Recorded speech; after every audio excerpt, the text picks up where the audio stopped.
welcome to IFS platform and aspirants, viewers, audience.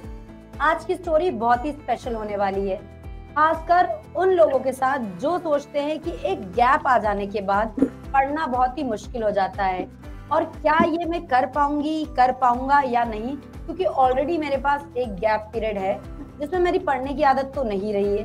तो आज की स्टोरी डेफिनेटली मैं बोल सकती हूँ कि आपको मोटिवेट करेगी कि हाँ, आप कर सकते हैं, कितने भी इयर्स का गैप क्यों ना हो। आज हम मिलने वाले हैं रेनू राणा जी से, जिन्होंने सिक्योर करी है ऑल इंडिया रैंक JRF 127।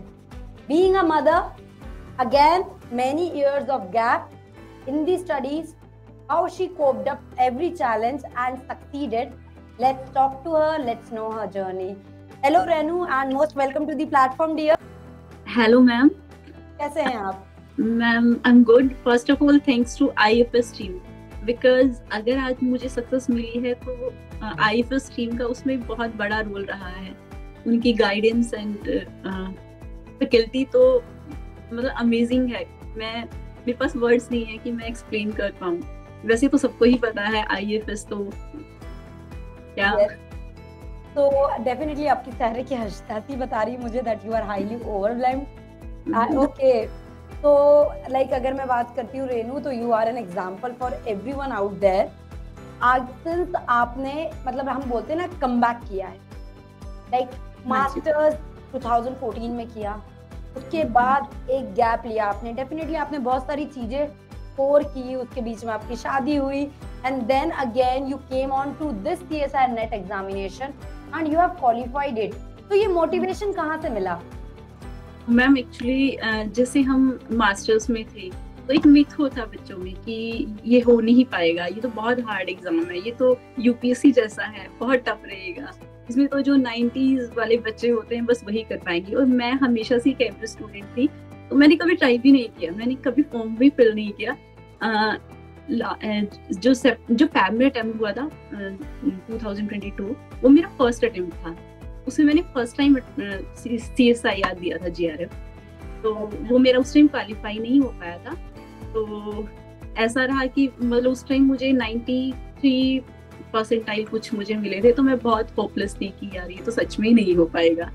फिर मुझे YouTube पे दिखी वीडियोस वगैरह IFS की, फिर से मुझे होप हुई कि हाँ यार सेल्फ स्टडी से शायद नहीं हो पाएगा, मुझे IFS से हेल्प लेना चाहिए। फिर मैंने आप लोगों का ऑनलाइन कोर्स ज्वाइन किया, फिर उसके बाद तो सब बदल गया। उससे पहले तो मुझे मोटिवेशन के लिए भी बहुत सारी वीडियो वगैरह देखनी पड़ती थी, तो IFS तो खुद में एक मोटिवेशन है। बाकी फर्स्ट टाइम जब मुझे कन्विंस किया गया था कि यार तुझे, मेरे हस्बैंड हैं, उन्होंने मुझे फर्स्ट टाइम कन्विंस किया था कि यार तुझे कुछ करना चाहिए, तू कर सकती है, तू क्यों नहीं करती, तू ट्राई भी नहीं करती। उस टाइम मुझे लगा नहीं यार नहीं हो पाएगा, पर उनके बार बार बोलने से मैं भी उनके ट्रस्ट पे ट्रस्ट रखती। पर इस मतलब पूरी जर्नी में मुझे पूरी फैमिली ने सपोर्ट किया, स्पेशली मेरे फादर मेरे से बड़ा होप्स रखते थे कि ये कुछ करेगी। एक्चुअली वो मेरी इंस्पिरेशन थी, पर कुछ ऐसा हुआ कि मैंने सब छोड़ दिया कि नहीं यार मुझे नहीं पढ़ना, छोड़ो। मैंने बिल्कुल ब्रेकआउट कर लिया था स्टडी से कि नहीं बस मैंने कुछ नहीं करना, शादी की बस ठीक है। तो दोबारा शायद मेरे हस्बैंड के ही एफर्ट्स थे कि मैंने फिर से स्टडी करना स्टार्ट किया और अच्छे से किया। जब भी कभी मैं रुकी भी तो उन्होंने ही मुझे मोटिवेट किया है। That's a great thing to know, Renu, and definitely बहुत अच्छा, like having a super supportive family is again next level का एक मोटिवेशन रहता है कि ये हमारे लिए इतना कर रहे हैं तो हम कुछ करके जरूर बता सकते हैं। तो ये तो सुपर सपोर्टिव फैमिली की बात रही, but how much challenging it was to prepare for a competitive examination with a small kid? Ma'am थोड़ा चैलेंजिंग तो रहा, बट फैमिली मतलब आप ऐसा है कि अगर आप सच में कुछ करना चाहते हो तो सब कुछ इन्वायरमेंट भी मतलब पूरी, मुझे पता नहीं क्या ना भगवान ने भी हेल्प किया, पता नहीं कैसे, पर सब हो गया। थोड़ा बेबी के साथ प्रॉब्लम जरूर आई क्योंकि थोड़ा रहता ही है, मैं मदर थी, हालांकि हम जॉइंट फैमिली से हैं एक्चुअली, इसके दादा दादी भी साथ में हैं, तो सबने बड़ा हेल्प किया। ये लेकिन फिर भी ना बच्चे होते हैं तो ये रहता है their centre point is mom only. हाँ वो मैम होता है, मेरा बेबी भी मम्मा थोड़ा अब सेटल हो गया, पर जब मैंने स्टार्ट किया था तब बहुत डिफिकल्ट रहा मेरे लिए। राइट। पर कि नहीं करना है, हो जाएगा, ये कि चलो हो जाएगा, भगवान परीक्षा ले रहा है इस टाइम, एक टाइम पे सब सेटल हो जाएगा, पर हो गया। फिर थोड़ा सा जब मैं फर्स्ट टाइम मेरा एग्जाम क्लियर नहीं हुआ तो थोड़ा मैं होपलेस हो गई यार, मैंने अपने बच्चे को ऐसे ही छोड़ दिया, मैं फिर भी मेरा नहीं हुआ, तो उस टाइम थोड़ा मैं थी होपलेस, पर उस टाइम मुझे IFS मिल गया। ओके, तो how you came to know about IFS, Renu? Ma'am IFS मैंने YouTube से ही देखा था, मुझे किसी ने नहीं, क्योंकि मैं किसी के टच में ही नहीं थी। तो एक्चुअली मुझे ये भी नहीं पता था जब मैंने स्टार्ट किया था कि मुझे कहाँ से पढ़ना चाहिए।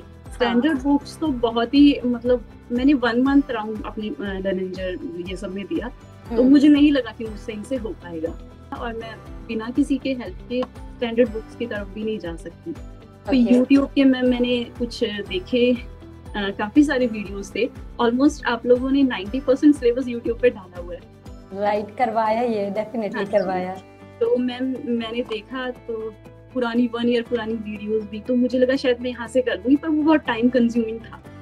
1 ईयर अराउंड मुझे लगा कि मैं 1 ईयर तक शायद कर पाऊंगी, तो मुझे लगा कि मुझे आप लोगों का ऑनलाइन कोर्स ले लेना चाहिए, इंटरेक्शन भी होगा टीचर्स के साथ, मोटिवेशन भी रहेगी, टाइम टेबल भी बन जाएगा, बिकॉज एक ऑफलाइन कोचिंग मेरे लिए थोड़ा टफ थी।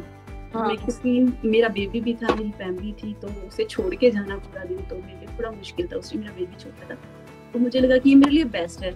इसी सर बोलते हैं हमेशा वैसे कि ऑफलाइन ज्यादा बेटर है, पर मेरी कंडीशन में मुझे ऑनलाइन ज्यादा बेटर लगा।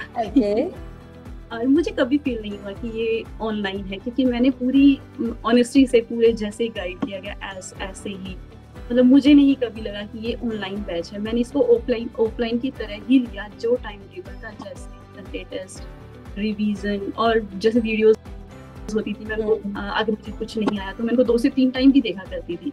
मे भी सेल्फ स्टडी मेरी इतनी नहीं थी, क्योंकि ऐसा होता है कि सेल्फ स्टडी में डिस्ट्रैक्शन भी रहता है, तो मेरा टाइम था जो सेल्फ स्टडी का टाइम था, उसमें मैं रिवीजन जब मुझे करनी होती थी, मैं नोट्स की बजाय दोबारा वीडियो देखा करती थी, रिकॉर्डेड जो हमें लेक्चर्स मिलते थे। तो क्योंकि मुझे थोड़ा बच्चा भी, मतलब उसमें कोई डिस्ट्रैक्शन नहीं होती थी कि जैसे बच्चा पास है नहीं है, ये सब। सॉरी मैंने थोड़ा लेंथी बोला। ओके। तो रेनू, डेफिनेटली आपकी जर्नी बहुत इंस्पायरिंग है। To all those who have taken break, to all those who are there at home taking care of family and still doubting themselves कि क्या मैं कर सकता हूँ, क्या मैं कर सकती हूँ, तो आप सभी के लिए ये एक बहुत इम्पोर्टेंट नोट है, एक बहुत इम्पोर्टेंट जर्नी है रेनू की, जो आपको डेफिनेटली मैं बोल सकती हूँ कि मोटिवेट करेगा कि जब रेनू कर सकती है तो मैं भी कर सकती हूँ। तो रेनू, ये तो आपने चैलेंजेस की बात करी है, एंड अगर मैं बात कर रही हूँ तो ऑल टाइम आपने सेल्फ मोटिवेटेड रखा अपने आप को, and IFS played good role in your journey. तो एक कोई ऐसी बात जो आपको क्लास में कही हो जो हमेशा याद रहेगी? मैम, मुझे सारी बातें, मतलब कोई जो आप भूल ना पाए। हाँ मैम, बहुत सारी बातें हैं ऐसी, ऐसा स्पेसिफिक तो कुछ नहीं है। केसी सर, विशाल सर की जो छोटी छोटी स्टोरीज रहती थी वो बड़ी मोटिवेटिंग रहती थी। हमेशा वो एक स्टोरी सुनाया करते थे, और वो मैं जितने ध्यान से पढ़ती थी उतने ही कंसंट्रेशन से मैं उनकी वो स्टोरी भी सुनती थी, क्योंकि वो एक्चुअल में बहुत मोटिवेटेड होती थी। ये तो सही बात है, उनकी स्टोरीज बहुत मोटिवेटिंग रहती हैं। सर चॉकलेट कैडबरीज भी देते रहते हैं अपनी क्लास में, यस मैम, जैसे क्योंकि और हमारा दिल तो बच्चा है, मानता तो है नहीं, हमें दिल की खुशी हो जाती है चॉकलेट और कैडबरी देख के। चलो तो ठीक है, ये बात तो डेफिनेटली कुछ ना कुछ चीजें, छोटी छोटी मेमोरीज हमारी हमेशा बनी रहेगी इसके साथ ही। And Renu, further moving on, अगर मैं डिस्कस करती हूँ तो हर एक पर्सन के लाइफ में एक रोल मॉडल होता है, तो आपकी लाइफ में कौन as a person whom you look up to, with whom you are inspired, आप उनके जैसा बनना चाहते हो, उनकी कुछ क्वालिटीज अपने अंदर इम्बाइब करना चाहते हो? मैम, बचपन से ही मेरे फादर मेरी इंस्पिरेशन रहे हैं, मेरे रोल मॉडल। मैं हमेशा, मतलब उनका बड़ा साइंटिफिक एटीट्यूड है, तो मैं हमेशा ही उन्हें ऐसे देखती हूँ यार, उनके सोचने का तरीका बड़ा, उनकी जो लाइफ की जर्नी रही है सब देख के, मतलब मुझे लगता था कि मेरे पापा जैसा कोई नहीं हो सकता। फिर वो मुझे देखना चाहते थे कि जैसे मेडिकल लिया मैंने, तो होता है हर तरह को कि मेरी बेटी डॉक्टर बने, पर मैं वो नहीं चाहती। तो कुछ ऐसे ही थोड़ा मैं भी इजी होगी बचपन में कि थोड़ा नहीं सोच पाई कि कुछ करना चाहिए, तो वो थोड़ा मेरे से इसलिए थोड़ा शायद मेरे से पॉपुलर भी रहे, क्योंकि उन्हें लगता था ये कुछ कर सकती थी, इसने नहीं किया। Okay, like yes, our parents look up to us and उनके जो ड्रीम्स रहते हैं, उनके जो हमारे से उम्मीदें रहती है, कहीं ना कहीं वो हमारी खुद की उम्मीद भी बन जाती है ना। मैं उस टाइम में सेल्फिश थी, मैंने नहीं सोचा, तो मुझे अभी रियलाइज हुआ जब मैं पेरेंट बनी, मुझे तब शायद उनकी फीलिंग्स अच्छे से पता चली, तो मुझसे क्या एक्सपेक्ट करते थे, आगे मैं अपने बच्चे से कैसे एक्सपेक्ट करूंगी अगर मैंने अपने पेरेंट्स की एक्सपेक्टेशंस पे कुछ नहीं किया। Okay, so it was really quite of a emotional journey Renu, right? You can say. Okay, तो अगर आपने जो प्रिपरेशन करी थी उसमें कितने यूनिट्स टारगेट किए थे रेनू आपने? मैम जब मैंने खुद किया था तब तो मैंने अराउंड 10, डाइवर्सिटी मेरा बहुत वीक है तो वो मैंने स्किप कर दिया था। लेकिन जब मैं आईएफएस के साथ आई तो मैम मैंने अराउंड 10 to 11 यूनिट्स किए थे, क्योंकि 2 यूनिट्स में मैंने इसलिए स्किप किए थे क्योंकि उस टाइम तक मेरा जो कोर्स चल रहा था ऑनगोइंग का, तो उस टाइम वो हो नहीं पाया था। तो अराउंड मेरे 10 to 11 यूनिट्स थे जो भी मुझे क्लास में कराया गया मैंने सारा किया। संडे टेस्ट रहते थे, प्रीवियस ईयर क्वेश्चंस सारे। ओके, मतलब जो बताते गए वो सब कुछ फॉलो कर लिया आपने? मैम शॉर्ट नोट्स नहीं बनाए बस। अच्छा, शॉर्ट नोट्स बस बनाए बस, तो लॉन्ग नोट से काम चल गया आपका? मैम मेरा चल गया बिकॉज मेरे पास इतना टाइम नहीं होता था, मुझे चलाना पड़ा। ओके, मेरा बेबी भी था तो how you manage your time? अब मैं आपसे ये क्वेश्चंस तो पूछ ही नहीं सकती कि आपके पास एक सोशल डिस्ट्रैक्शन है, क्योंकि आपके पास तो सबसे बड़ा डिस्ट्रैक्शन था बेबी, है ना? मेरा कोई स्पेसिफिक टाइम टेबल नहीं था। जो 5 to 6 आवर की क्लासेस रहती थी मैंने डेली टाइम पे वो करनी होती थी। उसके बाद फिर थोड़ा जब जो टाइम बचता था उसमें मैं रिव्यू अपने जो मेरे नोट्स रह जाते थे बीच बीच में मैंने वो कंप्लीट करने। कोई स्पेसिफिक टाइम टेबल नहीं था, पर मेरा एक टारगेट रहता था कि मैं 3 to 4 आवर उससे एक्स्ट्रा दे दूं, जो मेरी क्लासेस हुई है उससे एक्स्ट्रा। और अगर मैं कभी ज्यादा दे पाती थी तो कभी मैंने दिया, वैसे मैं इससे ज्यादा कभी दे नहीं पाई। Okay, means like consistently 4 hours maximumly दे दो, ताकि हम डेली का डेली कवर अप कर पाए, रिवाइज कर पाए। कुछ चीजें पाइल अप हो गई कि इकट्ठी हो गई हैं भाई? नहीं मैम, मैंने इतना नहीं होने दिया। मैं बस मेरा एक ही शॉर्ट नोट्स वाला पोर्शन हटा के बाकी मेरा मैंने इकट्ठा ये कभी नहीं है, क्योंकि वो कोई नहीं पाता। ओके, मतलब शॉर्ट नोट्स वाला पोर्शन हटा दे तो everything was like well going in planned way.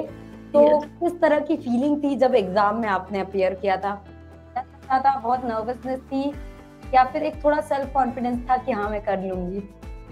Ma'am थोड़ा होता है कि हाँ मैं पता नहीं क्या होगा कैसे होगा, बट एक कहीं ना कहीं था कि अगर मैं अपने हस्बैंड को भी बोलती थी कि यार अगर मुझे अपने आप पे भरोसा नहीं है तो मुझे आईएफएस के स्टूडेंट पे जरूर भरोसा है, मेरा अच्छा ही जाएगा।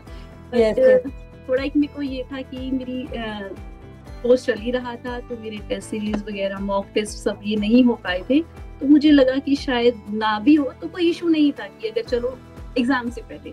तो फिर जब एग्जाम हुआ तो मुझे लगा एलएस तो हो जाएगा कंफर्म, जेआरएफ में भी शायद ना हो, चलो मैं क्या। लेकिन मतलब उम्मीद से ज्यादा ही मिला है आपको। Of course. तो मेहनत करने वालों की कभी हार नहीं होती रेनू। एंड अब मैं आपसे बहुत इंपॉर्टेंट सवाल पूछ रही हूँ, आप जो व्यूअर्स आपको देख रहे हैं उन्हें क्या सजेस्ट करना चाहेंगी? बिकॉज ये आपके वर्ड्स बहुत मायने रखते हैं रेनू, तो क्या बोलना चाहेंगी आपको जो भी अभी एस्पायरेंट्स है, व्यूअर्स हैं, उनके लिए आपकी तरफ से क्या सजेशन? मैम मैं तो ये बोलूंगी अगर मैंने किया है तो हर बच्चा कर सकता है, बिकॉज अगर मैंने इतने गैप के बाद किया, और एक बहुत ब्रिलियंट स्टूडेंट मैं नहीं थी, मैं एवरेज स्टूडेंट थी, अगर मेरे इतने गैप के बाद भी मैं कर पाई तो हर कोई कर सकता है। थोड़ा सा कंसिस्टेंट रहने की जरूरत है, बस इतना ही। एग्जाम तो मैं ये नहीं कहूंगी एग्जाम हार्ड है, अगर आप कंसिस्टेंटली अपना पूरा टाइम दे रहे हो तो एग्जाम हो जाएगा, अगर नहीं प्रिपेयर करेंगे तो हार्ड है ही। ओके, तो this were the words from Renu and definitely उनकी जर्नी बहुत ही एक्साइटिंग थी, full of ups and downs की अब मुझे नहीं पढ़ना है और अब मैं सीएसआईआर क्वालिफाई करने वाली हूँ और कर लिया है। तो बहुत ही अमेजिंग जर्नी रही रेनू आपकी, और जिसमें बहुत सारा हम ये देखेंगे कि मोटिवेशन के डोजेस है उसमें कि अगर आप कुछ चाहते हैं तो डेफिनेटली कर लोगे, बस पैशनेट होना चाहिए। So Renu, with this we will end here. Thank you so much for connecting and all the best for your future endeavors. Thank you, ma'am. And one more thing, Renu, जाते जाते like अभी तो आपने first success journey अगर मैं बोलूंगी तो start की है अभी, तो आपके फ्यूचर गोल्स क्या हैं? मैम, मैं अपने आप को एक रिसर्चर की तरह देखना चाहती हूँ, तो मुझे पीएचडी, एक्चुअली मेरा टीचिंग में बहुत इंटरेस्ट कभी से नहीं रहा, शायद ये एक रीजन था कि मैंने स्टडी छोड़ दी, बिकॉज हमारा एजुकेशन सिस्टम ऐसा है कि मुझे लगा कि शायद मैं इस फील्ड में हूँ, मेरे पास एक टीचिंग ही ऑप्शन बचता है, तो मैंने छोड़ दिया था। तो जब आईएफएस के साथ मैं जुड़ी तो मुझे लगा कि आप कुछ भी कर सकते हो अगर करना चाहो, मैं एक रिसर्चर भी बन सकती हूँ। मैं एक्चुअली अभी अपना पीएचडी परस्यू करना चाहती हूँ एक अच्छे इंस्टीट्यूट से। बिल्कुल बिल्कुल, जरूर करिए, जरूर एनरोल होइए एंड डेफिनेटली और अच्छा करिए, ठीक है? Thank you ma'am.